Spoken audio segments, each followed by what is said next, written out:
हाय, मैं हूँ अदिति और मैं हूँ स्तुति। और हम हैं देवी अहिल्या की नगरी इंदौर में। इंदौर सिर्फ अपनी क्लीननेस और खाने के मामले में ही नहीं, बल्कि यहाँ के सुपर स्पेशलिस्ट डॉक्टर्स ने यहाँ की मेडिकल फील्ड को भी नई ऊंचाइयों तक पहुँचाया है। हम इस सीरीज में मिलेंगे कुछ लिविंग लेजेंड से, जिनकी सक्सेस और इनोवेशन स्टोरीज आज तक दुनिया के सामने नहीं आई। इस सीरीज में हम मिलेंगे उन्हीं लेजेंड से जो इंस्पायर करते हैं हर प्रोफेशनल को, जो सिर्फ अपने काम में अच्छे ही नहीं बल्कि एक्सेप्शनल भी हैं। स्किल्स, नॉलेज और इनफाइनाइट पैशन के जरिए इन्होंने कई लोगों की जिंदगियां बेहतर बनाई हैं, जैसे महान doctor slate doctor B.N. Jungalwalla, doctor Ahilya Mukherjee, doctor S.T. Mule, doctor S.K. Mukherjee, doctor S.R. Jain, doctor G.C. Sippa and doctor Bordia ने मेंटेन की गई ये लेगेसी ऑफ एक्सीलेंस आज भी यूथ डॉक्टर्स के द्वारा चमकाई जा रही है। Ladies and gentleman, welcome to today show. आज हमारे साथ है एक विजनरी डॉक्टर धीरज गड़ा। He was first among 5 to introduce IVF in India, first one to introduce transvaginal sonography, and first one to introduce IVF in Madhya Pradesh. His remarkable dedication have earned him Lifetime Achievement Awards from the Indian Society for Assisted Reproduction, ISAR, and Indian Fertility Society, IFS. तो चलिए मिलते हैं doctor धीरज गड़ा से और जानते हैं कि कैसे उन्होंने अपनी एक्स्ट्राऑर्डिनरी जर्नी को सिर्फ एक मेडिकल करियर ही नहीं बल्कि एक मिशन भी बना दिया। He was one of the first in the state to introduce IVF, ultrasonography, assisted reproduction, transvaginal sonography, stereoscopy, leading to state first test tube baby. Gada IVF centre आज भी एक होप का सेंटर है, जहां इनफर्टिलिटी मैनेजमेंट, लेप्रोस्कोपी, हिस्टेरोस्कोपी के complex cases handle होते हैं। Doctor Gada, welcome to our show. Thank you so much आपकी टाइम निकालने के लिए, हमें आपकी जर्नी के बारे में बताने के लिए। तो अपन क्वेश्चंस की शुरुआत में थोड़ी शुरुआत से करते हैं, about your childhood. So how was your childhood, your family background and the values that shaped your upbringing? Thank you, Aditi, and thank you, Stuti, for calling me today to talk to you. Right? This is your first attempt, and I wish you all the best to do it well. Thank you so much. To tell about my family was basically freedom fighter associated with Mahatma Gandhi. Though my father was an ophthalmologist, doctor by profession, but he was involved with the freedom movement and Dandi Yatra with Gandhiji. But Gandhiji told him that, Bhanji, you go back and study medicine, because my father has left the medical college and joined the freedom movement. When Gandhiji came to know, he told that you go back and complete your medicine, because India's freedom is not far away and we will need doctors for independent India. That's why he came back and he joined. But to tell you about the truth, my father was absolutely honest, hardworking. Once when he died, he left nothing for us. He had left no property for us, but he has left a lot of things for us. He had given excellent education to us, and he has taught us how to live the life, how to be honest, how to be hardworking. And this has shaped my journey in this life. My father was always wearing khadi. To keep it up, today also my underwears are always made up of khadi. In my life of 76 years, I have never worn any clothes other than the khadi. So this has helped me. And then he has taught me that the patient coming to you is a unfortunate person. कम भागी आदमी है, और कम भागी आदमी ही आपका ईश्वर होना चाहिए और उसकी पूजा होनी चाहिए. To tell you the truth, I have never gone to temple. I never go to temple otherwise. It's not that मैं नास्तिक हूँ. मैं भगवान में बिलीव करता हूँ, पर जब मेरे हमने पेशेंट बैठता है तो मेरे को मालूम है कि वो दुखी व्यक्ति है जो मेरे पास आने वाला है. So that has shaped my life, and his Gandhiwadi approach to the life has helped me to build up my reputation. Sir, you talk so much about your father. We heard that you transitioned from engineering to medicine under your father's guidance. That's a huge shift. What obstacles did you face and how did you overcome them? Yeah, it was a very big breakthrough in my life. I was when I was child, seventh standard onwards, I had studied electrical engineering, mechanical engineering, workshop technology, machine drawing. These were my subjects for SSC examination, and I had all desire to become aeronautic engineer. So I had to go for engineering. I did my first year science from Elphinstone College, Mumbai. On those days it was Bombay, right? And I passed with flying color marks, and then I took admission in A group. A group was made for to going for engineering to in Jain College, and I started my college already. At that time, my father had come to Indore, and on those days there was no telecommunication easily available. If you book a call from Indore to Mumbai, the call will get materialized after 24 hours. So communication gap was very busy. So he did not know that I have already taken a admission in mathematics. Once he came back from Indore, he asked me, "What was your result?" I said, "I have passed first year science with gold medal in chemistry and third position in university. What are you doing now?" I said, "I have already taken admission in mathematics and planning to go for engineering." He was little upset about it, did not say anything to me. Next day morning, he asked me, "What are your college timings?" I says, "Okay, tomorrow after 2 o'clock I will be free. My practicals will be over." He told me that, "Can you come down to my consulting? I have some work for you." So, yes, I will come. Next day after at 2:30, I was in his consultation, and he took me to one of his friend at Dadar, who was known as Chaya Sastri.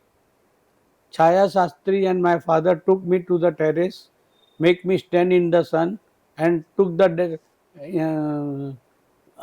dimensions of my image on the ground because of sun. On that, then we came to Babu Bhai's room, and he started talking, and he told me that, "Dheeraj, you are never going to become an engineer. Your life says that you are going to become doctor, and in the medicine also you will be a successful doctor, either as an ophthalmologist or neurosurgeon or as a gynecologist, but you are never going to become. So don't make any attempt to go for engineering." In after coming back, I realized that Mr. Babubhai Sastri has given this statement on words of my father, because he was good friend of my father, and I could read my father's eyes that he wanted, because he was very strong advocate of education. Those days it was difficult.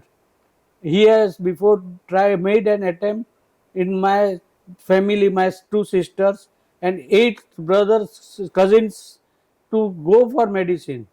Unfortunately, out of 10 people, not a single person could afford to go to medicine. So he wanted at least one person should come to medicine, and then he had big hope for me. I could realize that I should not make my father unhappy. So I decided, okay, yes, next day I told my father, I am going to for biology. I went to my Jain college and talked with the principal that I want to change over from mathematics to biology. He refused. He says, okay, nothing doing. You cannot get admission to biology because biology is already over flooded. And on those days, people used to go more for medicine than for engineering. I said, then I will change the college. Immediately the clerk came and told principal that this boy is a rank holder from university and he has come from Elphinstone College to our college. So it is our prestige to keep him here. Should not allow him to go away from our college. That then principal told me that yes, you can join the biology, and I started my biology. I passed at first attempt with good marks in biology, and I took admission at St. GS Medical College and KM Hospital for further studies in medicine. How was your college life then at St. GS Medical College and KM Hospital? कैसा था पूरा college experience, आपका educational experience there? To tell you about undergraduate, I was not very sincere student. I was an average student because I had lot of involvement in the games. I used to play cricket for my college. I used to play table tennis. I used to play badminton. I used to play volleyball. I used to play carom. So I was involved in lot of other activities, just enjoying my life as an undergraduate student because I had no otherwise any tension of the life. But unfortunate part was that a month and a half before my final MBBS exam, my father suddenly died. At age of 51, he had first heart attack and he left us. That was a big shock for my life because I had changed from engineering to biology for just because of him. He wanted me to become a doctor, but most unfortunate part was he thought he could not see me becoming a doctor. I was quite upset, very badly disturbed. But then that was the most bad part of my life. But I took it very strongly. I felt that suppose if I keep on crying at this moment, my father is not going to come back. And because of my depression, if I perform badly at medical college, I may not progress further, cannot become a good doctor, or cannot progress in my field. So I took this as a strong challenge and started studying again and passed my final MBBS with flying colors. That's so nice and inspirational for the young people out there. Yeah, I always tell my patients that my grandfather died and for 15 days we did not come out of the house. I say, "Okay, this is not the, if to believe that you have got bad days, somebody has, you have lost near and dear to you, it is shocking. You accept it shock. But just staying back at home and doing nothing, you don't achieve anything. The person has some desire for you, he has seen some dreams for you, so you must fulfill his dreams." And then to my uttermost shock of my family, a fourth day after my father's death, I left home. I came to a hostel and started studying because my final MBBS exam was only 1.5 months away.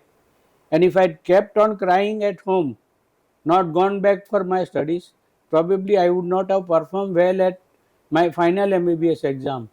And on those days, the postgraduate admission used to happen only with on final MBBS exam results.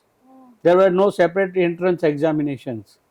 So if I had performed bad at final MBBS, I would not have become postgraduate doctor and I would not have progressed further. Sir, we have talked so much about your professional life, but there's often a saying that behind every successful person, there is a very strong personal support.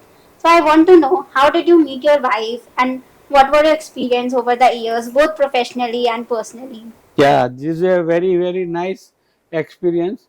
To tell you most surprising part, that when I changed from mathematics to biology, I was put in a Jain college in a class C group class where my wife was already studying there biology.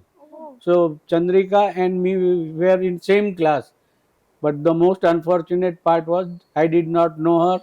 Of course, she knew me very well. But we never met each other. But after I passed my MBBS and I lost my father, my mother was terribly upset about two parts. One thing, losing young husband at age of 51, I had lost my father, and second part that I had left the home on fourth day after his death, which was I was badly criticized by the society. So she was upset that this boy does not know anything in the society, how he can leave the house. So she was very upset about everything. So she told me that I will not allow you to do post graduation unless you get married. Of course, I had no source of income. I was not settled, and she was forcing me for marriage just because she wanted somebody at home. Because otherwise, she was, if I continue post graduation, I have to stay in hostel at KM hospital, and then she will be alone at home. So she wanted some company. So then I decided that I should get married. And at that time, Chandrika was acting in a drama, Kachchi drama, first Kachchi drama, which was directed by one of my cousin brother, Leeladhar Bhai. And Leeladhar Bhai was very much impressed with her performance in the drama. And the family was a royal family. She came from very royal family, one of the richest family of our community at that time, but down to earth, very nice people. So then Leeladhar called me and asked me, would you like to marry Chandrika? This was the first girl I had come across, or rather, I talked with her and I decided, yes, she's for me, because she wanted to become a doctor. Unfortunately, we were in together, but she never got admission to medical college. So she did her BSc in biology, but she had then the second desire that she should marry a doctor. So she wanted to become a doctor, but unfortunately she did not get admission in medicine. So she did her BSc with biology, and then she was working in Kachchi drama. And at that time, my Leeladhar Bhai proposed her that I have got a brother. Would you like to marry him? She said, let's meet, and we met together. And at first meeting also, we decided that we are made for each other. She agreed for it, and my marriage was immediately decided. And unfortunate or fortunate part was that she was the only daughter of parents from very rich family. So they wanted the marriage to be celebrated in very big manner. They had booked 3 big halls, including the National Stadium for reception, which was at Vallabhbhai Patel Stadium at Haji Ali. And the marriage will take place at Chowpatty in Birla Krida Kendra. When I came to know, I was upset. Being a son of a Gandhian family, I said my father-in-law that if you want to celebrate the marriage in this big way and spend lot of money, I am not. You have not selected a right uh, son-in-law for you. You look for somebody else. In my marriage, there will be no printing of cards. There will be no celebrations. We will be only 30-40 persons coming from my family in the morning to your place. Marriage will take place in 1 to 2 hours time. We will not have your lunch. We will have only cup of tea with you, and we will go back and have our dinner at our home. And if agree for this type of marriage, then only I get married to your daughter. He was upset, but then he has to agree to my demands, and my marriage was in very simple manner at Bombay only, and it went on very well. We were about 45 people going in bus. After taking lunch at my place, the marriage took place in the afternoon, where we had a cup of tea with them, and by 4:30 we were back home, and we had dinner at our place. So my marriage was very simple. Everything went on very well. But the best part came when I started my practice at Indore, because my father has not left any property, nor I had taken any dowry from my father-in-law. So I was down to earth. That's so And nice. at that time, when I started nursing home, I had no money, because I had spent a lot of money on buying my instrument, including bringing first laparoscope in Madhya Pradesh. So we had nothing to pay to our staff. So at that time, my wife took up the responsibility of managing total administration of the hospital. We could not afford any other staff, including she was working like any Aya Bai in the nursing home. She won't hesitate to give bedpan to my patients also. So she has really contributed in big way in my success story, and she is a lady who is never think, she can never think bad about anything even in the dreams. उसने जिंदगी में कभी भी कोई भी व्यक्ति के बारे में सपनों में भी बुरा नहीं सोचा है. And this character, and she has got always smiling face.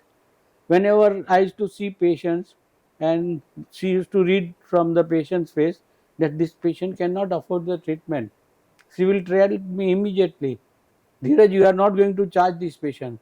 This patient will be free of charge. And we used to do it. That has helped us.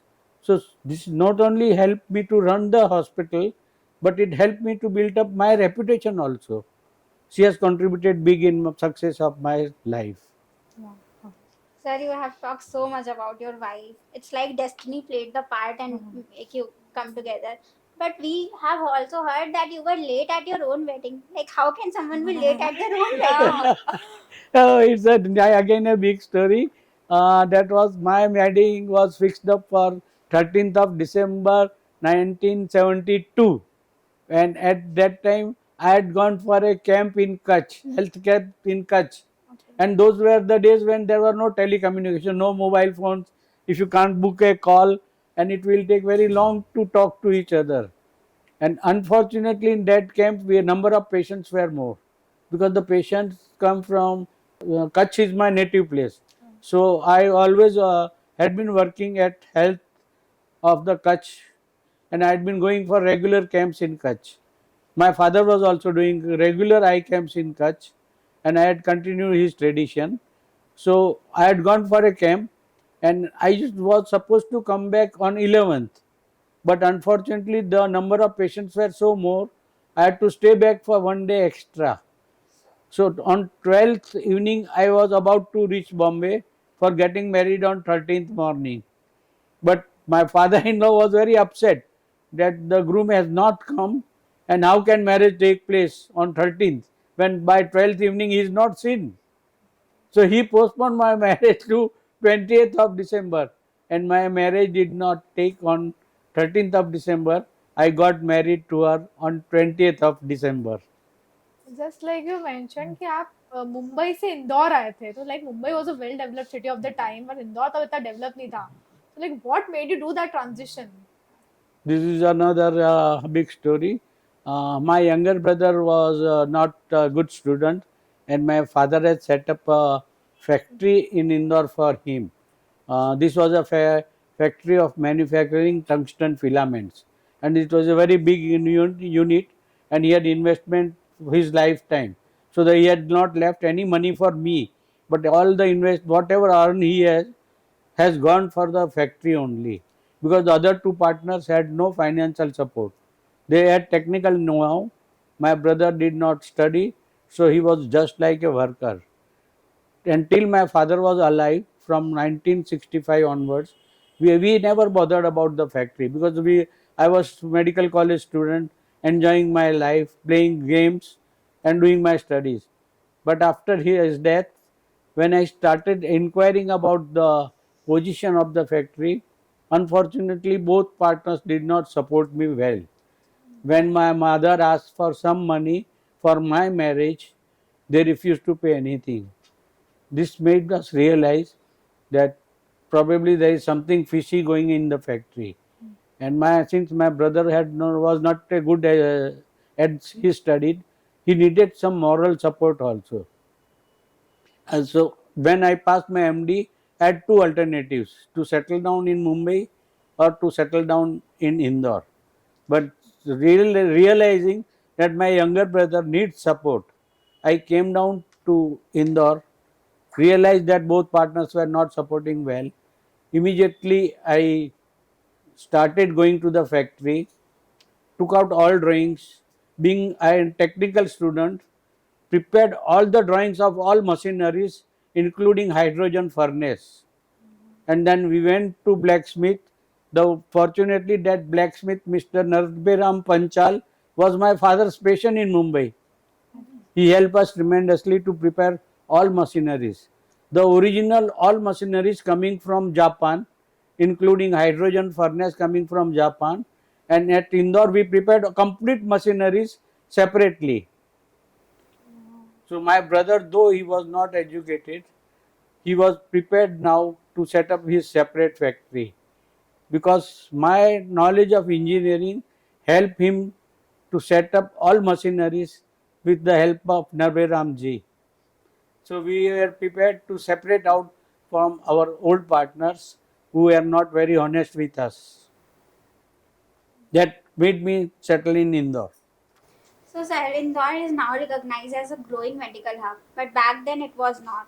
And we all know that you were among the pioneering first people who introduced several firsts to Madhya Pradesh, like gynecological laparoscopy, ultrasonography, assisted reproduction, and test tube baby.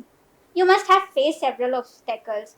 How did you face those challenges, and what motivated you to face those challenges? See, the all this motivation begins at my postgraduate college days at KM Hospital. I was a student of Dr. V.N. Purandare. He was very strict teacher, but so nice teacher that he will hit me on my hand if I do anything wrong during surgery, or I have not done absolutely up to the perfection. 99 out of 20 will never do. It has to be 20 out of 20. Then only it is acceptable as in surgery. And that's why Purandares were known world over as the best surgeons. And I was fortunate enough to work with Dr. Nargish Motasha, Dr. Madhu Narvekar, Dr. V.N. Purandare, Dr. Pratibha Vaidya, and Dr. Meena Joshi from Indore. Even the Indira Hinduja and we were colleagues.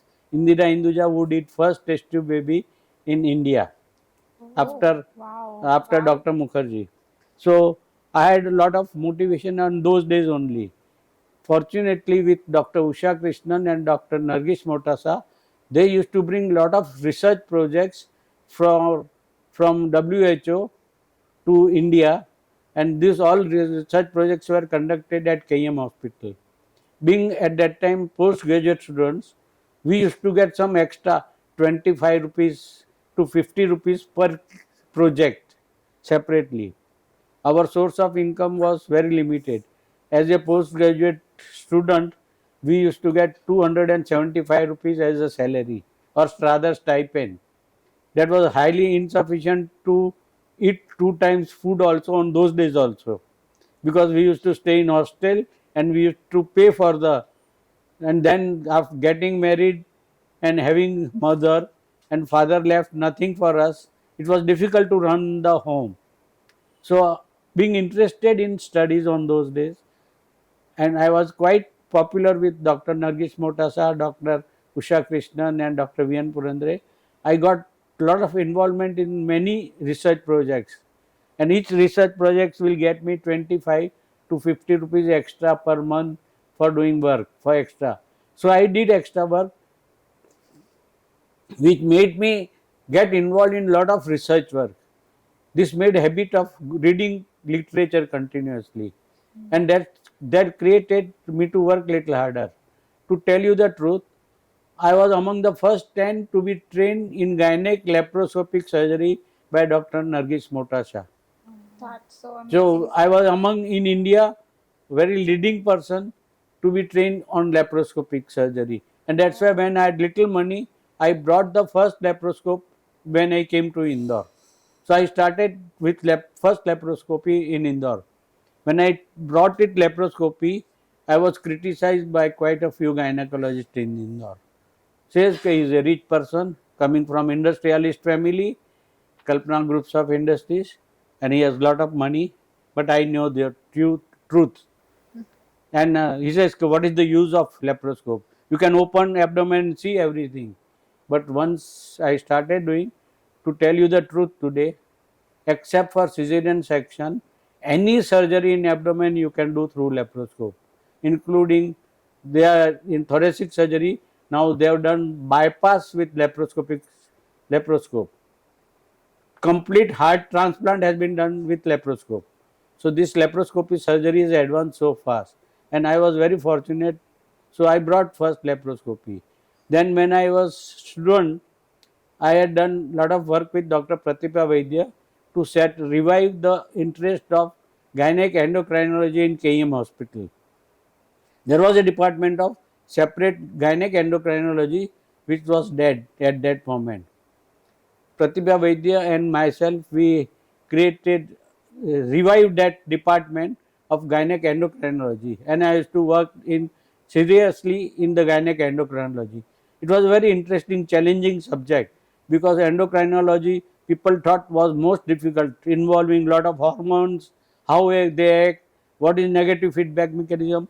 It was difficult to understand for common doctors. So nobody was interested in endocrinology. But Dr. Pratibha Vaidya was good teacher. She taught me. Started working, and the best part of this was my thesis was on secondary amenorrhea. Wow, sir. When Dr. V.N. Purandare, my teacher, came in 1985-84 in Indore to install Dr. Yashwant Kelkar as a president of Indore Gynec Obstetric Society, he was invited as a guest speaker to talk on secondary amenorrhea. And Dr. V.N. Purandare started his lecture with these words. Do you know that whatever little I know about this gynec endocrinological condition, about secondary amenorrhea, that is because of one of my students. And I am very happy to tell you that that student is none but one of your member who is sitting in the audience. He is Dr. Dheeraj Gada, who was my student, and he has taught me endocrinology. So to teach or to accept such a great person like Dr. Purandare, that his student has taught something to him, and what that made me very popular in Indore Gynec Obstetric Society. People realize that I have got good setup, I have got good knowledge, I can do something better for people. And I started getting reference from other gynecologists for difficult endocrinological cases. So my teachers were very good teachers, and as a postgraduate I had learned a lot from them, and they had been excellent in guiding to become a not only good doctor but a good human being. So, sir, like talking about patients, can you tell us, do you remember a case of patient who changed your perspective and not just as a doctor but as a human being? So, can you share an example? To see, there are quite a few incidents I can tell you, but I tell you the most challenging incidents which happened when I was a postgraduate student at KM Hospital. As I told you that we had started gynec endocrinology department.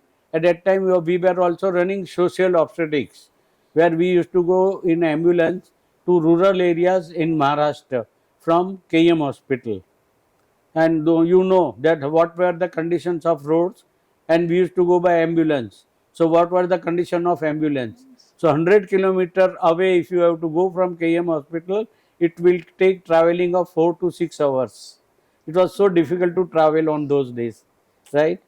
And then all people used to avoid, because going 100 kilometers, traveling for 6 hours in ambulance for going, and 6 hours coming back, 12 hours traveling, and then working for 8 to 10 hours in a place where there is no facilities.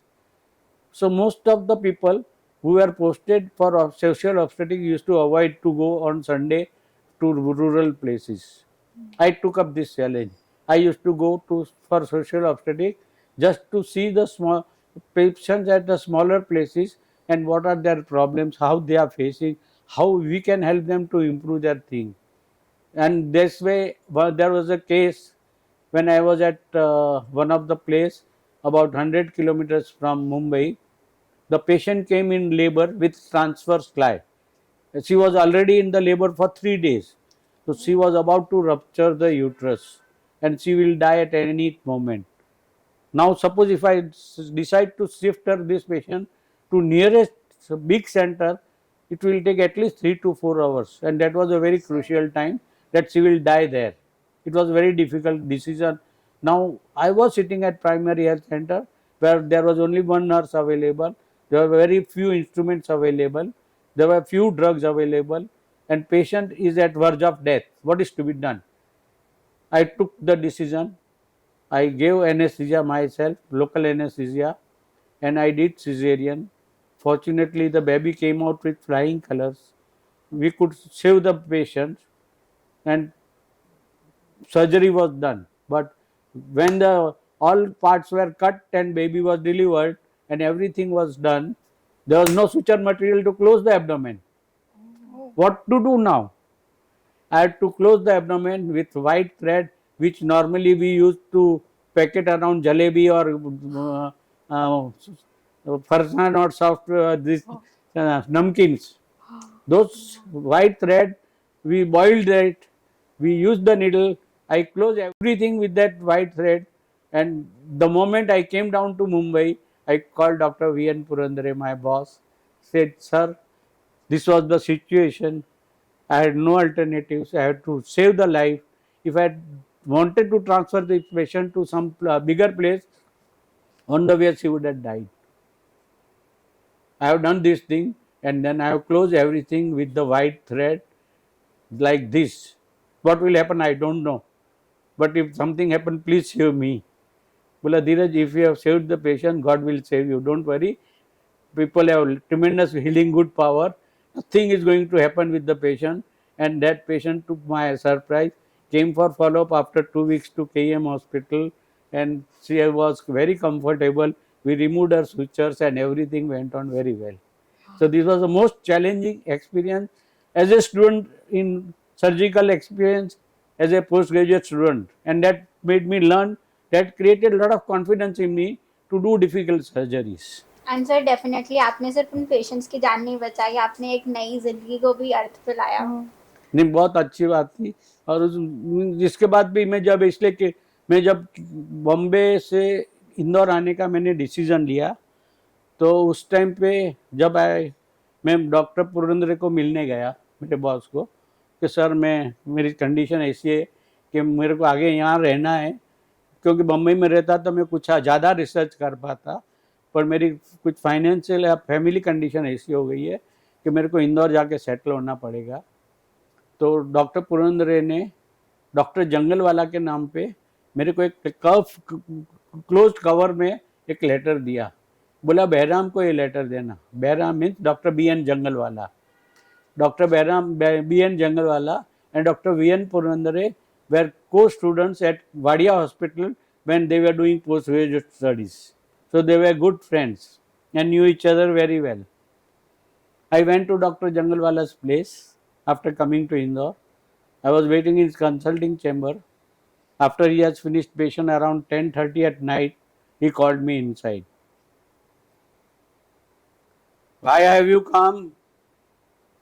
"Sir, Dr. V.N. Purandare has given a letter for you. I am Dr. Dheeraj Gada. This is the letter. Please sit down." He made me sit down. He opened the letter and he read. "દીકરા, તને ગુજરાતી આવડે છે?" मैंने बोला, "Yes sir, I have studied in Gujarati only. This was my mother tongue. I was born in Kutch and I have studied in Gujarati school, in primary school, and Gujarati is otherwise my mother tongue.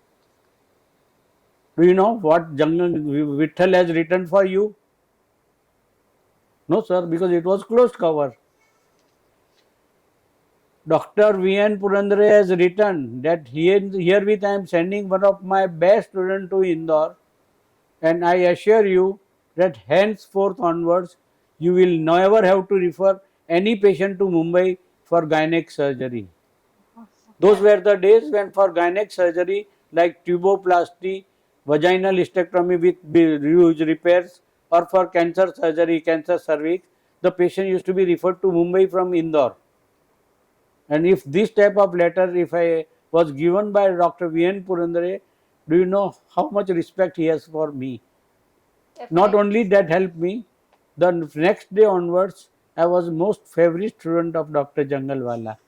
Dr. Jangalwala was at verge of retirement. He called me next day to Gita Bhavan Hospital. He gave me attachment. That was the time when Indore Cloth Market Hospital was to start. I was immediately appointed as an honorary consultant at Cloth Market Hospital. At that time, at Mill area, Guru Tegh Bahadur Hospital was started. I was appointed as honorary consultant at Guru Tegh Bahadur Hospital. So I got 3 attachments at the youngest age of 25. I was consultant at Vitabon Hospital, I was consultant at Cloth Market Hospital, and I was consultant at Guru Tegh Bahadur Hospital. And to my surprise, at Guru Tegh Bahadur Hospital, my operation list had waiting period of 3 months on those days. I am talking about 1978-79. I had no vehicle. I used to go everywhere on bicycle.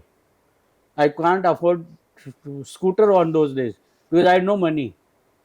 Fortunately, one of my friend has given me bicycle, so I used to go on bicycle. So though I was consultant, I used to go to Gidaon Hospital. Within no time, I used to cover 12 other hospitals in Indore. Within no time, I used to do about 7 surgeries per day in Indore, in 12 nursing homes and 3 public hospitals, irrespective of financial gain. But that gave me confidence, that helped me to build my reputation, and that helped me, people started knowing.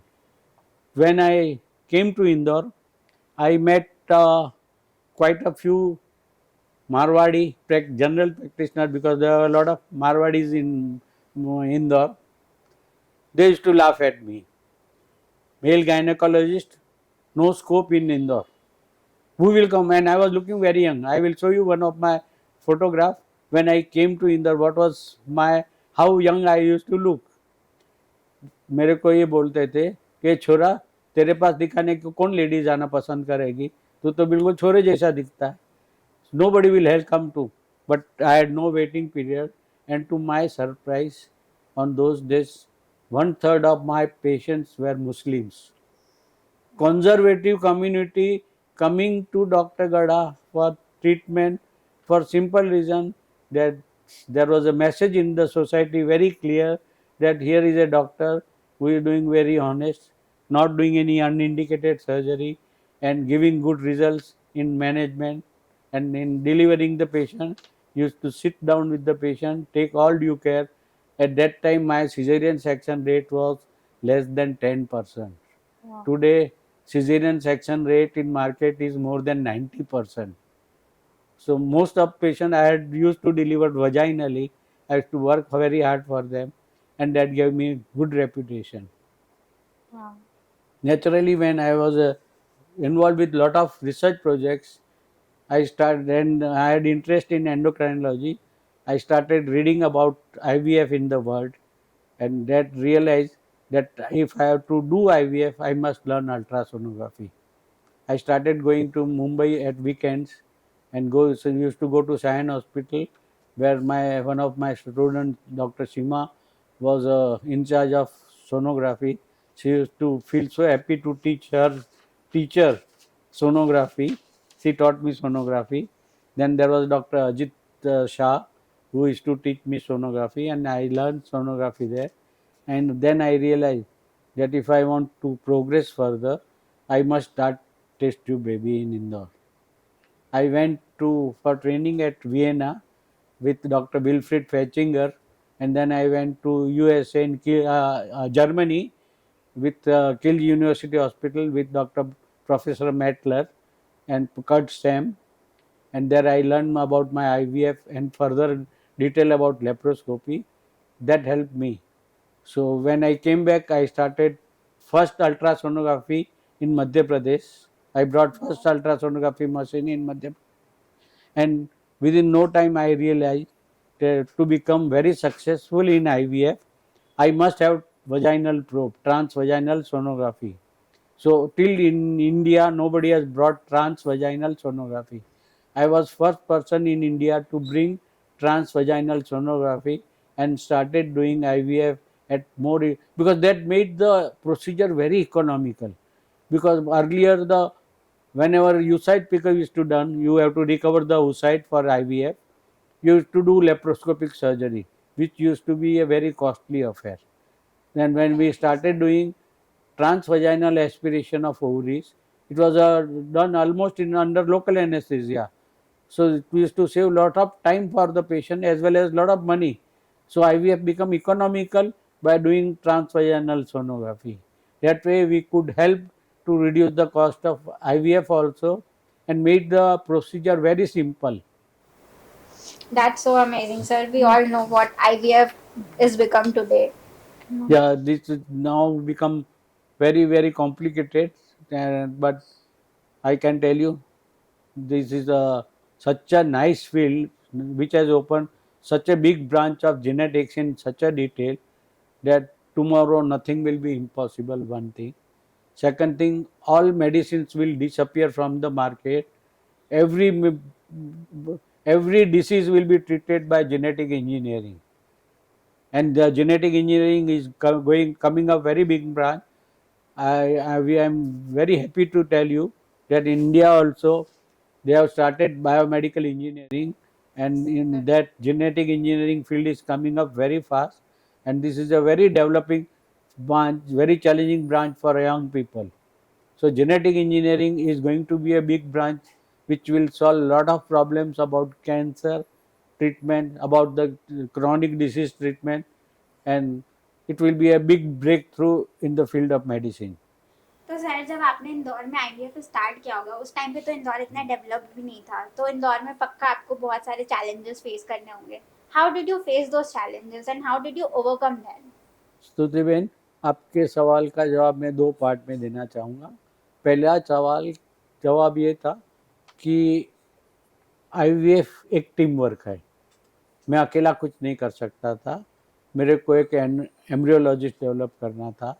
मेरी practice इतनी ज़्यादा उस time पे थी कि मेरे पास time नहीं था कि मैं दूसरा काम भी कर पाऊँ. तो मेरे को एक अच्छे असिस्टेंट की ज़रूरत थी जो मेरे साथ ईमानदारी के साथ, खूब मेहनत के साथ काम कर सके. फॉर्चुनेटली उस टाइम पे मेरे साथ डॉक्टर मिस्टर वीरेंद्र शाह काम कर रहे थे. वो वॉज ए पैथोलॉजिस्ट और उसने immediately started learning embryology.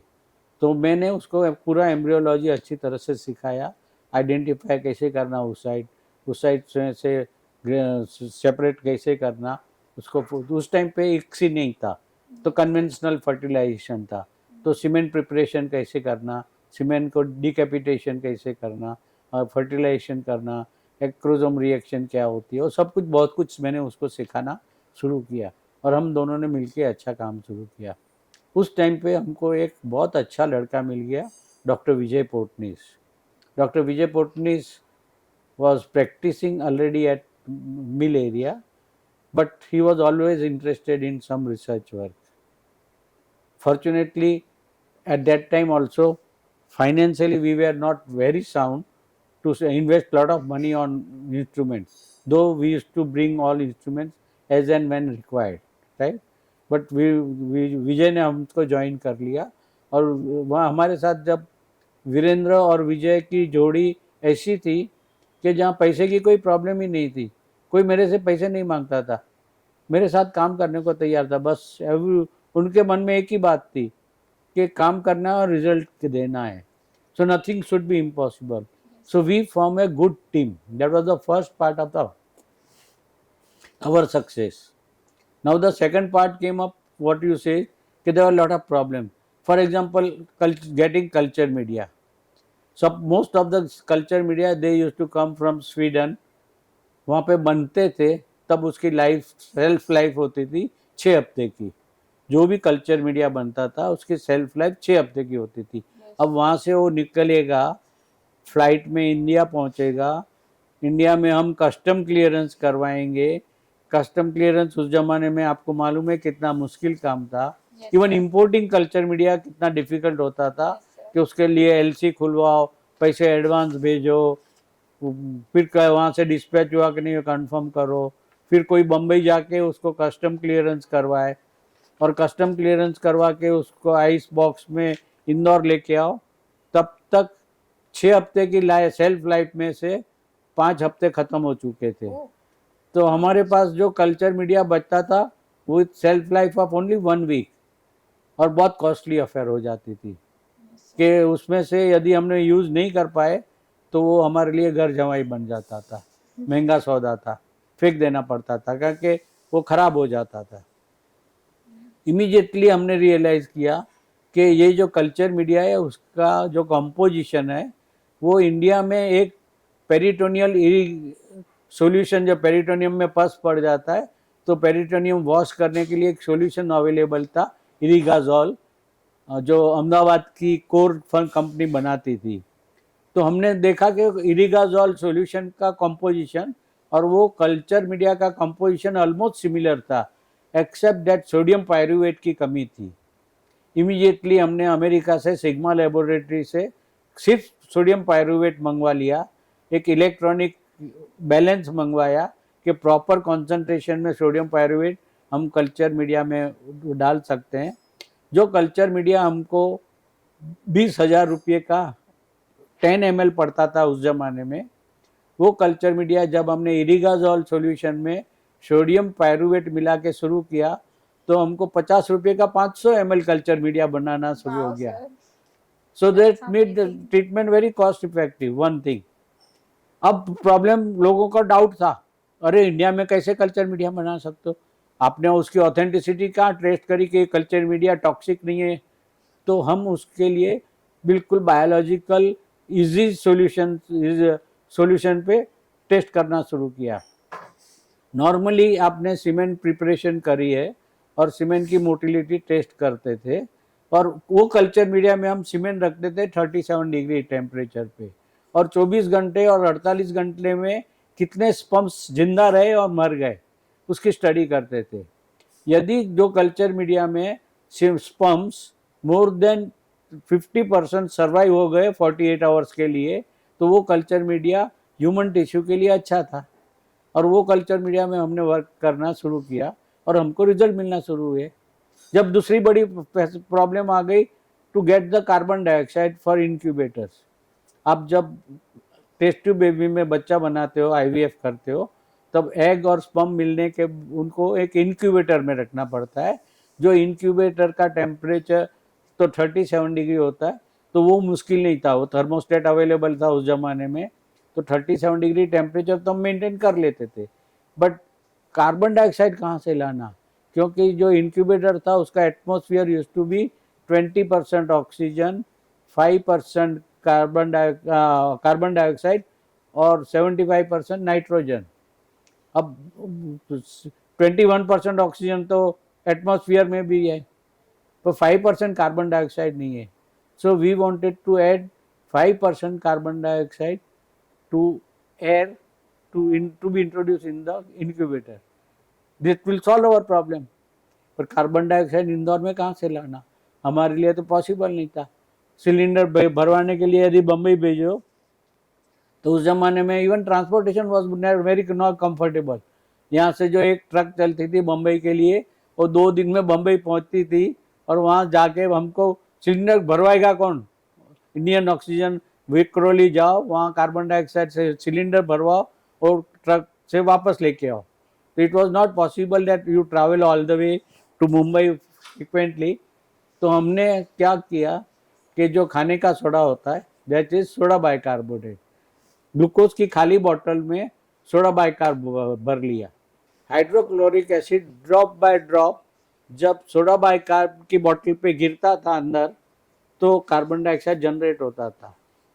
But ये कार्बन डाइऑक्साइड प्योर नहीं था, क्योंकि इसमें हाइड्रोक्लोरिक एसिड की फ्यूम्स आ रही थी, जो ह्यूमन टिश्यू के लिए नॉट अच्छी नहीं थी।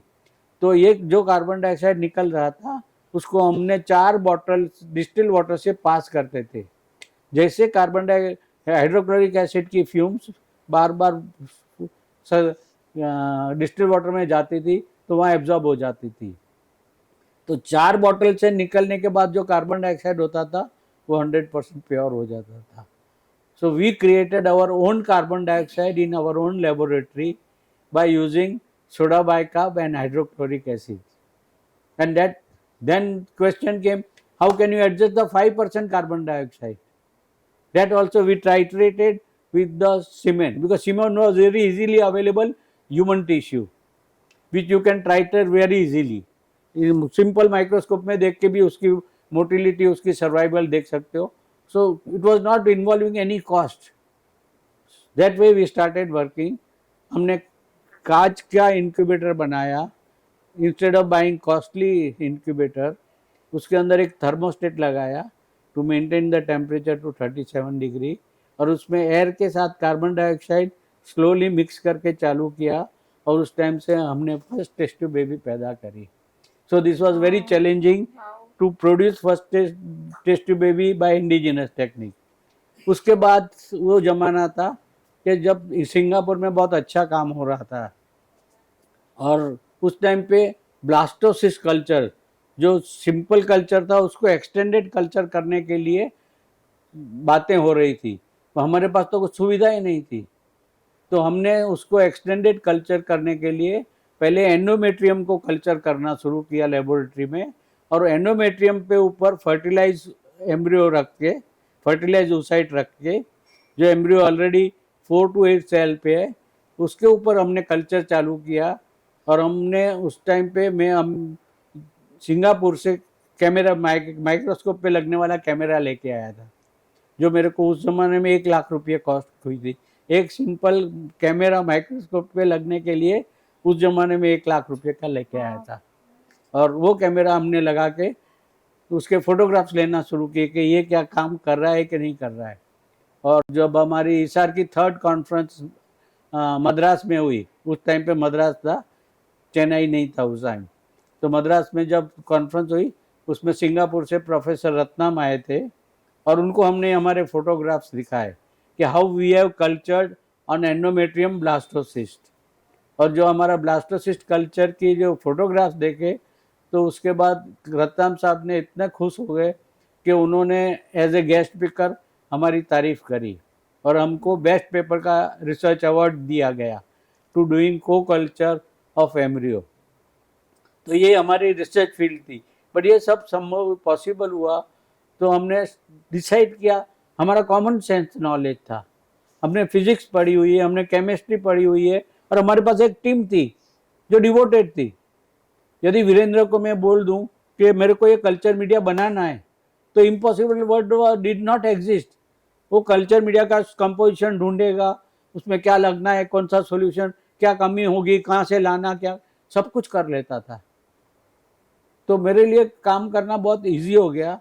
और उस टाइम पे फिर मैंने मेरी ऑब्स्टेट्रिक प्रैक्टिस छोड़ दी, क्योंकि obstetric practice was very time consuming.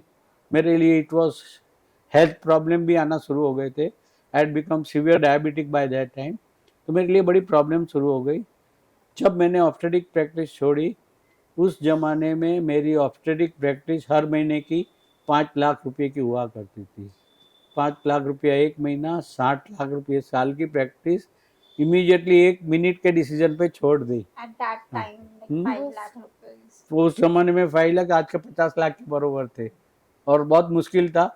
मेरे लिए तो मुश्किल था, पर उससे ज़्यादा मुश्किल हो गया मेरे स्टाफ के लिए, क्योंकि जब भी मेरे हॉस्पिटल में डिलीवरी हो रही है, तो मेरे को तो जो पैसे मिलते हैं अलग बात थी, पर मेरे स्टाफ को गिफ्ट मिलती थी. हर एक को 50 रुपये 100 रुपये कुछ ना कुछ तो टिप पेशेंट जिसको हेल्दी बच्चा हुआ है वो दे ही जाता था. तो हर एक स्टाफ की एक्स्ट्रा इनकम 500-600 रुपया ईजीली हो रही थी, जो बंद हो गई. तो मेरे साथ काफ़ी लोग नाराज़ हो गए, मेरे स्टाफ नाराज़ हुआ, मेरे पेशेंट बहुत नाराज़ हो गए कि सर अब हम कहाँ जाएं, अभी तक तो हम आपके भरोसे ही चल रहे थे.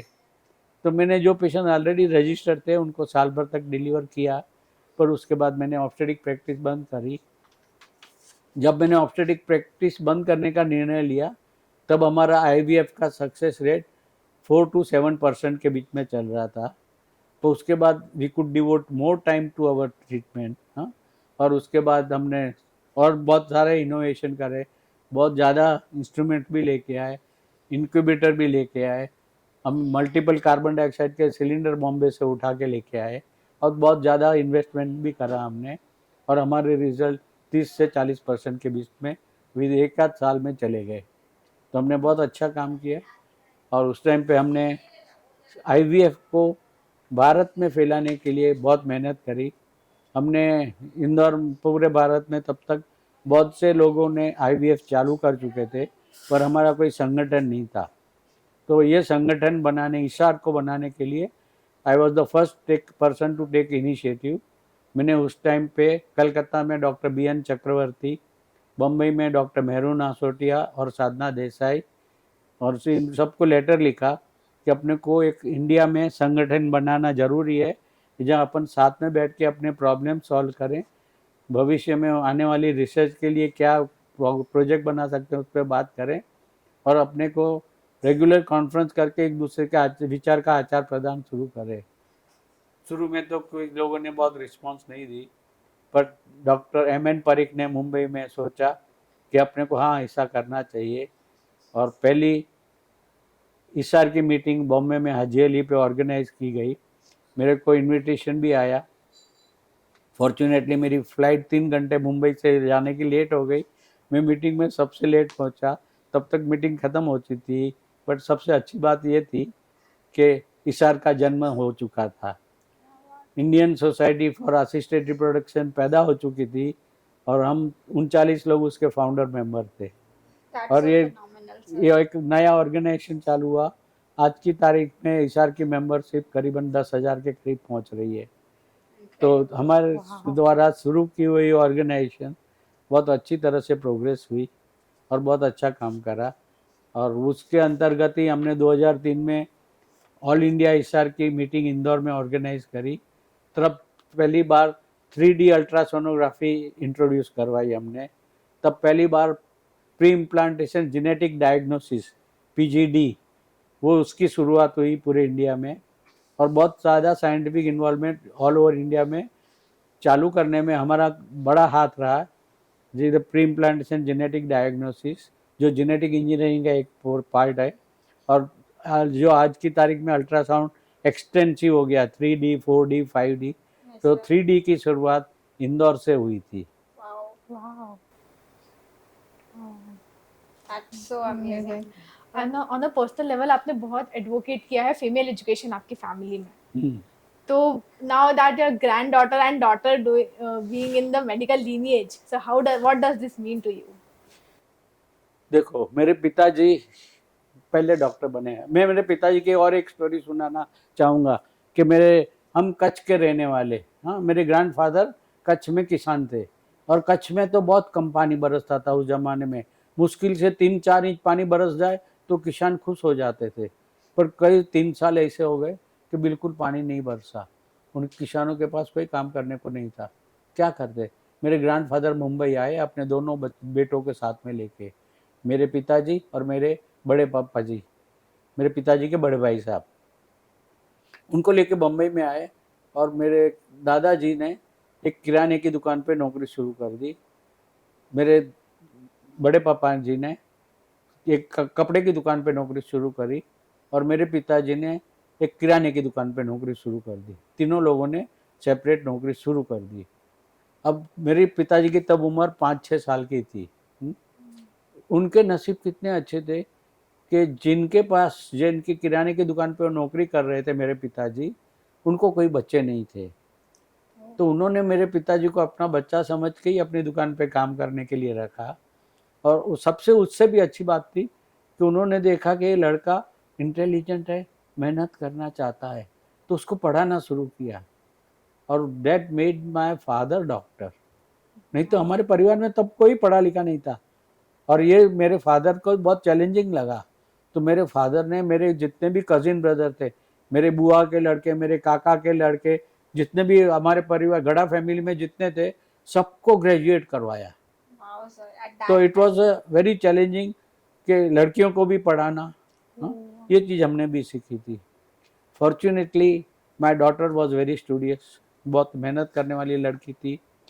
मैं जब एक्टिव प्रैक्टिस में था 1985 में, तब ये पोजीशन थी कि मैं रोज़ की 7-8 सर्जरी करता था, रोज़ कम से कम 100, 150, 200 पेशेंट देखता था। रोज़ के 3 डिलीवरी मेरी हॉस्पिटल में होती थी।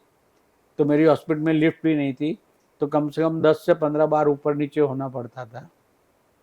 तो एवरीथिंग वाज टाइम कंज्यूमिंग। वो सब छोड़ते हुए भी, क्योंकि मेरी बेटी को पढ़ने में इंटरेस्ट था, मैं रोज़ उसको 1 घंटा पढ़ाता था। That made my daughter very strong. She passed her MBBS with flying colours from MGM medical college.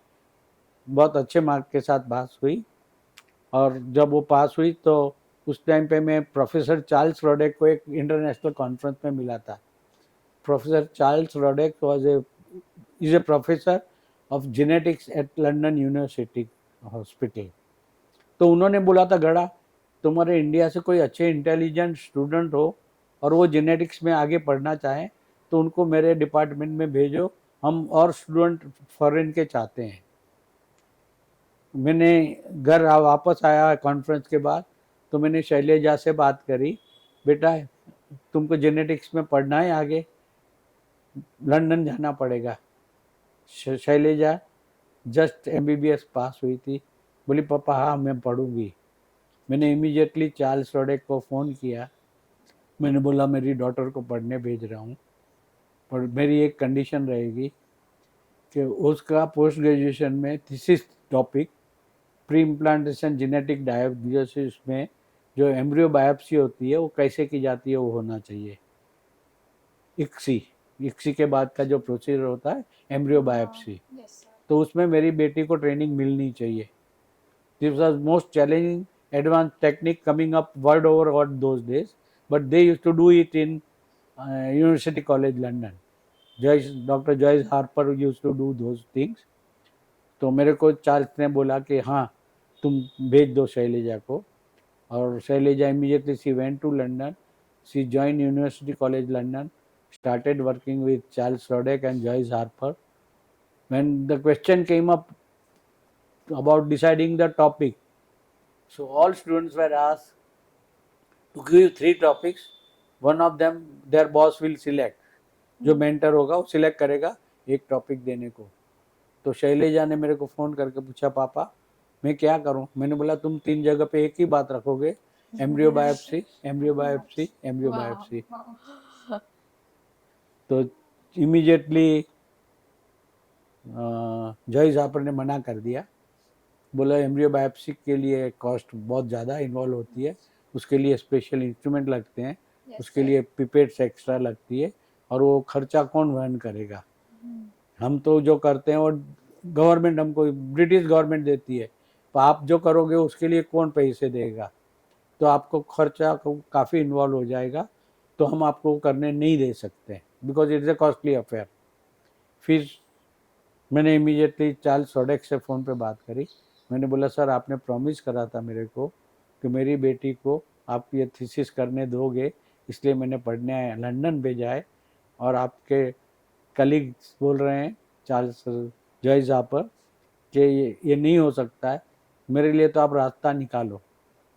मैं मेरी बेटी को वापस नहीं बुला सकता हूँ कोर्स कंप्लीट किए बिना। चार्ल्स रोडेक ने मेरे को प्रॉमिस करा, उसने RI नाम की एक कंपनी थी उससे बात करी, एंड RI ने इमीडिएटली ये पूरा प्रोजेक्ट स्पॉन्सर करा, और मेरी बेटी को एम्ब्रियो बायोप्सी की ट्रेनिंग दी गई, and my daughter was first in India to do embryo biopsy and pre implantation genetic diagnosis. तो लड़की को पढ़ाना हमेशा, एक ज़माना का था कि जब हम वो इंटरनेशनल कॉन्फ्रेंस में जाते थे, मैं और शैलेजा साथ में, तो लोग बोलते थे शैलेजा डॉक्टर गडास डॉटर, और जब इसने इंटरनेशनल लेवल पे प्री इम्प्लांटेशन जेनेटिक पे पेपर पढ़ना शुरू किया, तो उसके बाद जब हम कॉन्फ्रेंस में जाते थे, ये डॉक्टर गड़ा, हाँ शैलेजा's father. So I was known more because of my daughter, because she has studied, she has worked very hard, she was very sincere like me, she was absolutely committed to her work, and that helped her. वो That आपके लिए बहुत proud moment होता होगा, right? और आज भी वो she is a business head at Dhirubhai Ambani molecular biology research center in New Mumbai at Rabala. She is working with Mr. Mukesh Ambani's group. Sir, that's so nice. इससे मुझे याद आया आपने मतलब काफ़ी फ्री सर्जिकल कैंप्स किए हैं, काफ़ी अंडर सर्व कम्युनिटी के लिए आपने बहुत काम किया है। So how did you like making the treatment accessible and affordable at the same time, how did you manage that? देखो मेरी बात समझो कि मैं प्राइवेट प्रैक्टिस में था, मेरे साथ एक टीम थी कि जो जानती थी कि धीरज गड़ा ने बोल दिया कि ये फ्री में करना है, मीन धीरज गड़ा भी पेशेंट को एक चार्ज नहीं कर रहा है, तो मेरी पूरी टीम तैयार हो जाती थी, क्योंकि everybody knew that this patient is really poor, she needs treatment, you can't neglect the patient. तो तैयार हो जाते थे, पहली बात ये थी। दूसरी बात की एक्सपर्टाइज थी कि वजाइनल सर्जरी में हम जब स्टूडेंट थे तो हम पुरंदरे साहब के साथ रत्नागिरी में कैंप्स करने जाते थे, और हमको यहाँ सुचरिंग मटेरियल होती थी जिसको कैटगट, क्रॉमिक कैटगट कहते थे, उसके 8 इंच के 6 टुकड़े दिए जाते थे, और उसमें आपको कैंप में सर्जरी खत्म करनी है। कैंप में आपको कोई लग्जरी नहीं है, आपको उससे ज़्यादा कुछ नहीं मिलेगा, उससे ज़्यादा आपने मांगा तो नेक्स्ट केस में आपको सर्जरी करने नहीं देंगे। तो इतना स्ट्रिक्ट, और पुरंदरे साहब पीछे खड़े रहते थे, हम सर्जरी करते थे तो, और कुछ गलत करते तो थप्पड़ पड़ती थी हमको। मीन्स वो प्यार भरी थप्पड़ थी, सिखाने की थप्पड़ थी कि वो गलती आप दोबारा करोगे नहीं। तो हम जो सीखे थे कि कम खर्चे में कैसा अच्छा इलाज हो सके, कैंप में सीखे थे। तो उसके बाद कच्छ मेरी नेटिव प्लेस थी, मैं 15 साल तक रेगुलरली साल में 2 बार कच्छ में फ्री कैंप्स करता था। हमने पहले बिरला सर्वोदय हॉस्पिटल चालू करी, फिर बोजाय सर्वोदय हॉस्पिटल चालू करी, और आज कच्छ के रूरल एरिया में 2 अच्छी हॉस्पिटल चल रही है जिसमें काफ़ी अच्छा काम हो रहा है। पहली बात, मेरी हेल्थ परमिट अब नहीं कर रही है इसलिए मैं नहीं जा पा रहा हूँ। उसके बीच में मैं और डॉक्टर नीरज खरे, ये जो कैंप में जाता था तो देवास के एक डॉक्टर नीरज खरे जो मेरे टीम के हिस्से रहे, वो मेरे साथ चलते थे, और हम दोनों यहाँ से ड्राइव करके, हमारे पास कोई ड्राइवर नहीं होता था, हम दोनों कार में ड्राइवर लेके पूरे हमारे इंस्ट्रूमेंट्स, गाउन्स, ग्लव्स, सब कुछ, एनेस्थीसिया का सामान सब कुछ लेके कच्छ के कैंप में जाते थे। और एक बार कैंप में गए तो हमारी फैमिली को भी मालूम नहीं कि हम कितने दिन में वापस आएंगे। कई बार 8 दिन में आए, कभी बार 10 दिन में आए, कई बार 15 दिन में आए। तो ऐसे नीरज खरे के साथ भी बहुत अच्छा, नीरज खरे को भी बहुत अच्छा सीखने को मिला। मैं और डॉक्टर नीरज खरे हम रेगुलरली खरगोन में आस्थाग्राम हॉस्पिटल जाते थे, जिसकी इंचार्ज डॉक्टर मेजर अनुराधा थी, और major Anuradha was absolutely devoted to Adivasi community. वो आदिवासी कम्युनिटी में गांव-गांव जाती थी और हेल्थ का एजुकेशन देती थी, और उनकी जो प्रॉब्लम थी वो सॉल्व करने की, और जो मेडिकल प्रॉब्लम होती थी उनको खरगोन लेके आती थी और उनका इलाज करती थी। तो वो हमारे लिए पेशेंट इकट्ठे कर लेती थी और हमको इन्फॉर्म करती थी कि इतने पेशेंट इकट्ठे हो गए तो आप आ जाओ।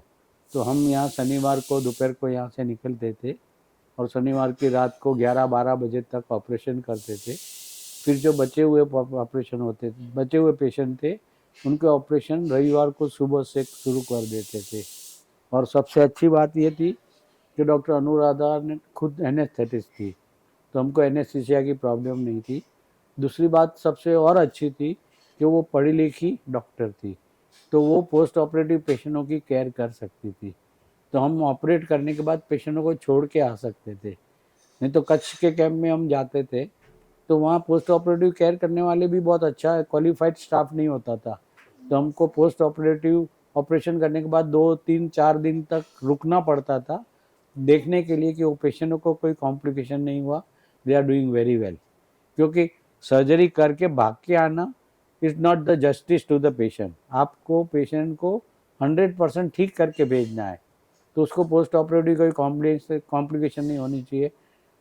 वो अस्पताल से ऑपरेशन करवा के घर जा रही है तो उसको प्रॉपर इंस्ट्रक्शन मिलना चाहिए, प्रॉपर फॉलोअप होनी चाहिए। तो वो सब चीज़ हमको खरगोन में आसानी से मिल रही थी, तो इसलिए खरगोन हमारा इंटरेस्ट था, और खरगोन में सबसे बड़ी डिवोशन था। डॉक्टर मेजर अनुराधा जब तक जिंदा थी तब तक हम रेगुलरली आस्थाग्राम के कैंप कर रहे थे। हाँ सर। और जैसे आपको एमडी करते वक्त क्या क्या चैलेंजेस आए एमडी के एग्जाम के वक्त? एमडी एग्ज़ाम के वक्त मेरे को कोई भी चैलेंज नहीं थी, रादर मैं एग्जामिनर के लिए एक चैलेंज बन गया था, क्योंकि मैं पढ़ने का काफ़ी इंटरेस्ट था, मैं रिसर्च प्रोजेक्ट्स में काफ़ी इन्वॉल्व था, तो मैं अच्छी तरह से पढ़ा लिखा था। और वो टाइम था जब इंदिरा गांधी की इमरजेंसी लगी हुई थी, और वो टाइम था जब संजय गांधी वाजेक्टोमी और ट्यूबेक्टोमी के कैंप चला रहा था। तो जब हम एमडी की परीक्षा दे रहे थे तो पहले 3 पेपर जो थे उसमें फैमिली प्लानिंग पे एक भी क्वेश्चन नहीं आया। तो हम 4 लोग अपियर हो रहे थे, मैं, डॉक्टर वीणा मात्रे, डॉक्टर सरस मेनन और डॉक्टर शरद शिंदे, हम 4 फ्रेश स्टूडेंट थे KEM हॉस्पिटल के, हम साथ में हॉस्टल में ही रहते थे। तो मैंने सबको बोला कि अब परीक्षा में कल के पेपर में definitely there will be an essay on family planning, और सिंपल, क्योंकि ये पोस्ट ग्रेजुएट परीक्षा है तो खाली फैमिली प्लानिंग नहीं होगा, सवाल आएगा recent advances in family planning, तो अपने को रिसेंट एडवांसेस पढ़ना चाहिए। फॉर्चुनेटली उसके एक हफ्ता पहले जो चीफ लाइब्रेरियन थी उसकी बिटिया का मैंने डिलीवरी करवाई थी KEM हॉस्पिटल में। तो हम लाइब्रेरियन गए, लाइब्रेरियन को कहा, तब इंटरनेट नहीं था कि आप इंटरनेट पे पढ़ाई कर लेते।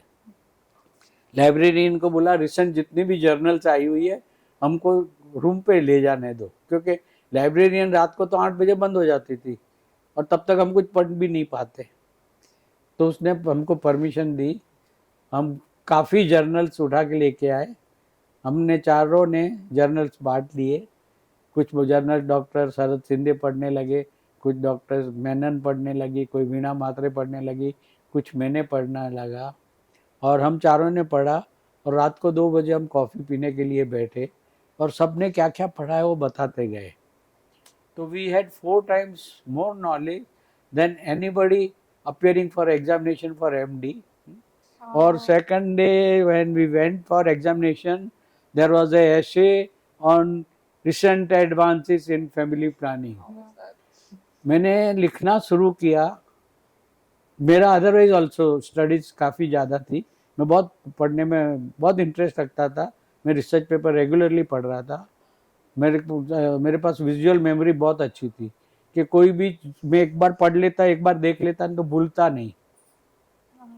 तो मैंने जब लिखना शुरू किया तो मैंने 3 घंटे में 72 पेजेस लिखे, और 72 पेजेस लिखने के बाद सप्लीमेंट बांधने के लिए टाइम नहीं मिला, उसको सही जगह नंबर पे एडजस्ट करना, इतने पेजेस को बढ़ाना। वो एग्जामिनर भी बेचारी बहुत टेंशन में आ गई। मैंने उसके बाद लिखना बंद कर दिया, पर प्रॉपरली टाई अप करके तो देना जरूरी था। परीक्षा हो गई। अब हमारी प्रैक्टिकल परीक्षा नायर हॉस्पिटल में थी, और जो हमारे थियरी के एग्जामिनर होते हैं ना वो ही प्रैक्टिकल में आते हैं, और यूजुअली उस टाइम पे सब क्वेश्चन पेपर कोडिंग पे जाते हैं, तो मालूम नहीं होता कि कौन सा क्वेश्चन पेपर किसको गया था, किसको कौन से स्टूडेंट का क्वेश्चन था। तो हमारा जो ऐसे का क्वेश्चन था वो अहमदाबाद के डॉक्टर सनत जोशी के पास गया था, और सनत जोशी हमारे एग्जामिनर थे, और वो रोज ढूंढ रहे थे कि ये 72 पेजेस लिखने वाला लड़का कौन है, मेरे को उसकी परीक्षा लेनी है। फॉर्चुनेटली मेरी परीक्षा प्रैक्टिकल लास्ट डे था, और लास्ट डे यूनिवर्सिटी से डिकोडिंग आ चुकी थी। तो डिकोडिंग आ गई तो उनको परीक्षा शुरू होने के पहले मालूम पड़ गया कि अरे वो तो लड़का आज ही अपियर होने वाला है। तो जैसे मैं एग्जामिनेशन हॉल में एंटर हुआ, सनत जोशी ने मेरे को बुलाया, बोला तूने कॉपी क्यों करी, why did you copy the ऐसे। मैंने बोला सर आप एक प्रूफ बता दो कि मैंने कॉपी करी है, मैंने कुछ भी कॉपी नहीं कर रहा है। बोला जो क्वेश्चन का आंसर पढ़ने में मेरे को 8 घंटे लगे समझने के लिए, वो तुम 2 घंटे में 3 घंटे में कैसे लिख सकते हो। मैंने बोला सर एक बात बताऊं, मैंने अभी तो 72 पेजेस लिखे और मैं एक पॉइंट मिस कर गया हूँ जो मैं अभी आपको नहीं बताऊंगा, क्योंकि अभी आप मेरे एग्जामिनर हो, मेरे को वापस बिठा दो यहाँ पे, मैं आपके सामने बैठ के 3 घंटे में लिखूंगा, और जो पॉइंट मिस गया वो भी मैं लिख दूंगा। तो he was thoroughly impressed with me. उसने जाके डॉक्टर पुरंदरे, हमारे उस एग्जामिनर थे, डॉक्टर पुरंदरे को पूछा ये कौन है तुम्हारा KEM का स्टूडेंट। तो पुरंदरे सर ने बोल दिया कि तुम इसको कुछ भी पूछ सकते हो, मैं चैलेंज के साथ कहता हूँ ये अच्छे से अच्छे जवाब देगा। और उसके बाद नेक्स्ट जो ऑब्स्टेटिक पेशेंट था उसमें पेशेंट पे बोर्ड लगा था RH आइजो इम्यूनाइज। वो पेशेंट में क्लिनिकली को एग्जामिन करो तो कुछ पॉजिटिव फाइंडिंग नहीं मिलेगा, उसकी हिस्ट्री पे से मिलेगा कि उसको पहले मरे हुए बच्चे पैदा हुए हैं उसके ब्लड ग्रुप की वजह से। वो पेशेंट कोई लेने को तैयार नहीं था क्योंकि वो डिफिकल्ट, RH आइजो इम्यूनेशन लोग डिफिकल्ट समझते थे। तो जो सुपरवाइजर थे उसने आके मेरे को बोला, पूछा कि गड़ा सब ने तो अच्छे अच्छे जो पेशेंट्स हैं वो सिलेक्ट कर लिए, एक ये पेशेंट बच रहा है, तुम लोगे क्या? मैंने बोला बिल्कुल लूँगा, it is challenge for me. उसके बाद सनत जोशी और डॉक्टर नानावटी मेरी परीक्षा लेने RH आइसोमिनाइजेशन पे आए, तो नेचुरली फाइंडिंग सब बता दिए। इमीडिएटली डॉक्टर सनत जोशी ने पूछा, Gada how are you going to treat this patient? तो मेरा सवाल का जवाब बहुत उल्टा था। सामान्य तौर पे ऐसा जवाब कोई स्टूडेंट नहीं देता था। मैंने उनको कहा कि sir that will depend, this patient if I have seen in my private clinic in rural India where I have got a small facility of having microscope, my treatment will be different. If I have seen this patient in a institute like KIM hospital in Mumbai, yeah, well advanced tertiary center in India, my management will be different.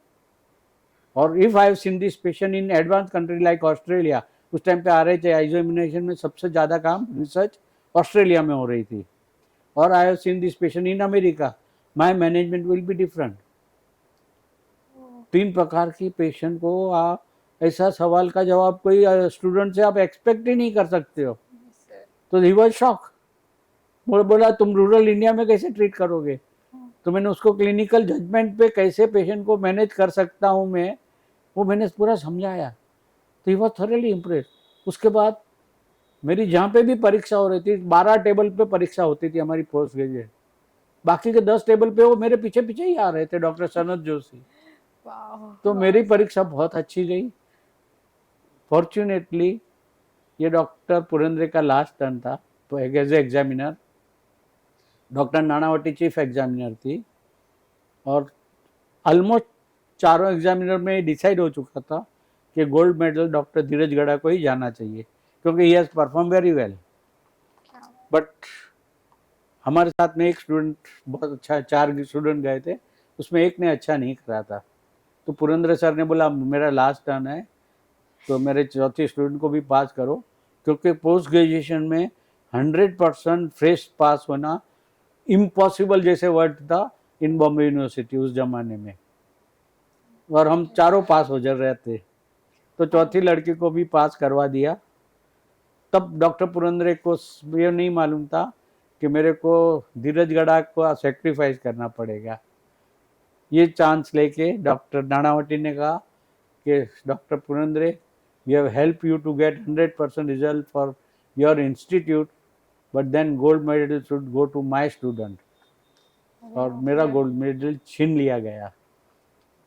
मेरे को शाम तक result आया, मेरे को doctor Narvekar का phone आ गया, जो हमारे एक टीचर थे, कि बड़ा गड़ा congratulations, you have done very well, but unfortunately you did not gate medal. मैं काफ़ी अपसेट हो गया सुन के। मैं तो यही बात सोच के बाहर निकला था कि I will be the top ranker. मैंने इमीडिएटली टैक्सी पकड़ी। उस जमाने में टैक्सी का खर्चा भी उठाना बहुत महंगा सौदा था हमारे लिए, और मैं ग्रांट रोड पहुंचा YMCA में। डॉक्टर सनत जोशी जो एग्जामिनर आए थे वो YMCA में रुके थे, तो मैं उनको मिलने चला गया। मैंने सनत जोशी साहब के रूम पे गया, वो रो पड़े। बोला गड़ा गोल्ड मेडल तुम्हारा छीन लिया गया, तुमको तो कितना दुख होगा मालूम नहीं, पर मेरे को बहुत दुख हो रहा है कि यू वेर डिजर्विंग इट। तुम्हारे पास जो नॉलेज था वो दूसरे कोई स्टूडेंट के पास कोई नज़दीक भी नहीं था कि दूसरे किसी स्टूडेंट को हम गोल्ड मेडल दे देते। तो फिर भी पुरेंद्र साहब ने तुमको सेक्रीफाइस कर दिया, और मैं इसके बाद बॉम्बे यूनिवर्सिटी में कभी एग्जाम लेने नहीं आऊँगा, क्योंकि बॉम्बे यूनिवर्सिटी में ऐसी पार्शियलिटी होती है, तो ये हमको मंजूर नहीं है। तो जो हुआ अच्छे के लिए हुआ। पर पुरेंद्र साहब ने मेरे लिए जो किया, जब इंदौर में आया, जो उन्होंने लेक्चर में मेरा नाम लिया, या जब मैं इंदौर सेटल होने के लिए आया, तब डॉक्टर जंगलवाला को जो लेटर लिख के दिया वो अनपैरेलल था मेरे लिए। मेरा गोल्ड मेडल कुछ भी नहीं था, मेरी जिंदगी बना दी तो डॉक्टर पुरेंद्र ने बना दी। बहुत अच्छा काम किया था, और बहुत अच्छे टीचर थे, बहुत कुछ अच्छा सिखाया, और सबसे अच्छी चीज़ सीखी हमने डिसिप्लिन। अच्छी सर्जरी करने के लिए अच्छी डिसिप्लिन क्या होती है, और it was very challenging life. Amazing. Sir, I want to know that you have given so many parents the gift of parenthood. But for you, what has been medicine's greatest gift to you? Like medicine की पूरी journey में आपने क्या सीखा? हर एक patient मेरे लिए challenge ही रहा है. See the best way to learn in medicine और to become a successful doctor, आपको पास पेशेंट आया है, हाँ, आपने पेशेंट को देखा, एग्जामिन किया और नेचुरली जो बुक्स में आपने पढ़ा लिखा है वो हिसाब से आपने दवाइयाँ दी. अब पेशेंट फॉलोअप पे आया तो पेशेंट अच्छा बोले मेरे को फ़ायदा नहीं हुआ, तो दूसरे डॉक्टर क्या करते थे, या तो दूसरे डॉक्टर को रिफ़र कर देते या दूसरी दवाइयाँ लिख डालते. पर मैं सोचता कि मैंने सही रास्ते पे चला हूँ, क्या मेरा डायग्नोसिस कुछ गलत था कि ट्रीटमेंट ने काम क्यों नहीं करा, या ट्रीटमेंट में कुछ गड़बड़ी हुई, या पेशेंट ने दवाई खरीदी या पेशेंट ने दवाई खाई. तो मैं वो हिसाब से पूरी डिटेल हिस्ट्री में जाता था और ढूंढने की कोशिश करता था कि मेरे पेशेंट ने क्यों रिस्पॉन्ड नहीं करा, या आईवीएफ में पेशेंट प्रेग्नेंट नहीं हुई है तो मैं पेशेंट को अगली बार फ्री ऑफ चार्ज में कर देता था, यदि पेशेंट अफोर्ड नहीं कर सकती थी. तो मैं आज भी बताऊं कि हमारे पास, मैं जब प्रैक्टिस में था, ऑलमोस्ट 10% पेशेंट आईवीएफ के जो आते थे उसको हम लेस देन 10,000 की कॉस्ट पे करते थे. 10,000 इज मेडिसिन भी हम हमारी जेब से लगाते थे. उसका मैं आपको एक बेस्ट एग्जांपल दूं तो एक ठेला वाला था, वो अपनी वाइफ को लेके आया, उसकी वाइफ को यूट्रस का टीबी था, तो उसकी दोनों ट्यूब खराब हो चुकी थी और उसको टेस्ट ट्यूब बेबी के सिवाय कोई हिसाब से बच्चे नहीं हो सकते थे.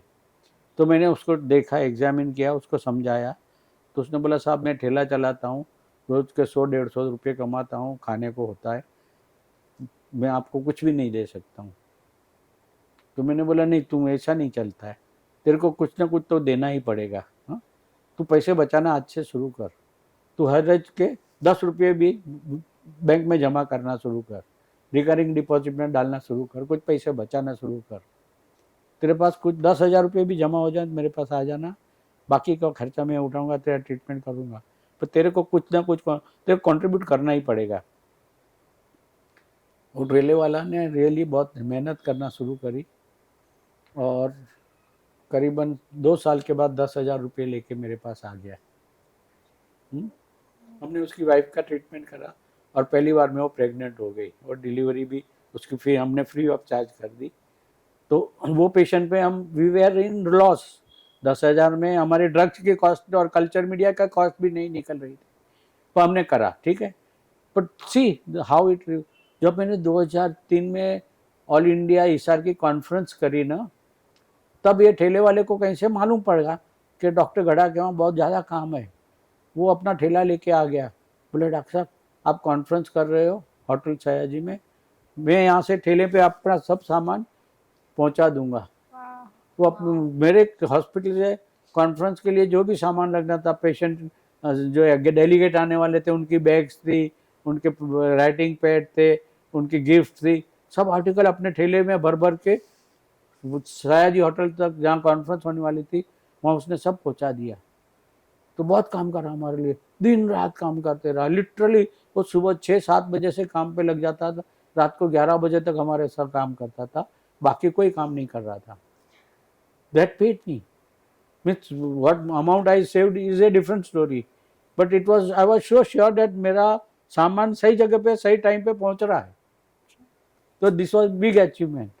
So sir, towards our last question, 50 years in medicine, आपके इतने सारे एक्सपीरियंस के बाद अगर आप कभी टाइम में वापस जा पाते हैं और आपके यंगर सेल्फ को कोई ऐसी एडवाइस दे पाते हैं, तो क्या कोई आप एडवाइस देना चाहते हैं, या क्या होती है वो एडवाइस?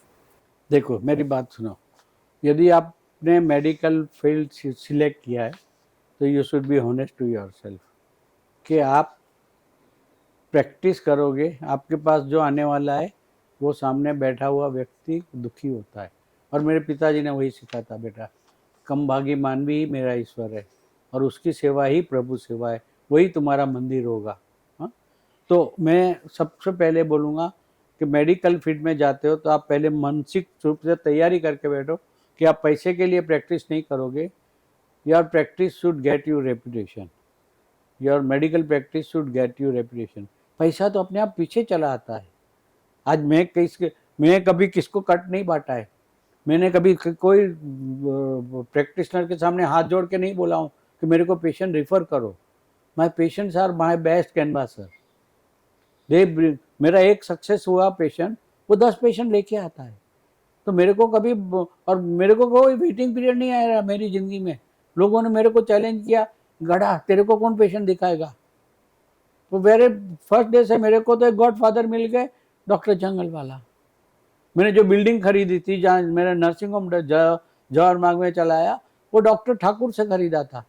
डॉक्टर ठाकुर का बेटा ऑर्थोपेडिक सर्जन था, उसके लिए उन्होंने हॉस्पिटल बनाई और वो बम्बई में सेटल हो गया. तो जब डॉक्टर ठाकुर को मालूम पड़ा कि मैं बम्बई छोड़ के इंदौर आ रहा हूँ, तो उनको लगा मेरा बेटा वापस आ गया. तो हमारा कोई बात हुई, उसके पहले तो बिल्डिंग की चाबी दे दी मेरे को, बोला तू तेरे हॉस्पिटल चालू कर.